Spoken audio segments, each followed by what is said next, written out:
Hi అండి, అందరికీ నమస్తే. నేను మీ లక్ష్మీ ప్రసన్న.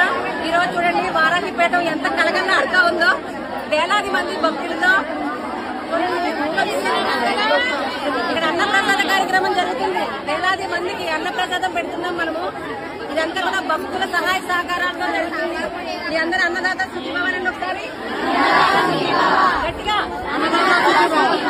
అన్నదాత సుఖీభవ, అన్నదాత సుఖీభవ.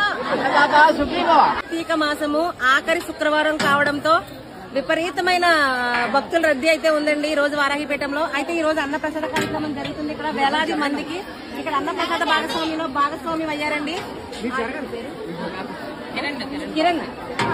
కిరణ్ గారు అన్నప్రసాద లో భాగస్వామ్యం అయ్యారు ఈ రోజు. ఇక వడ్డీశ్వర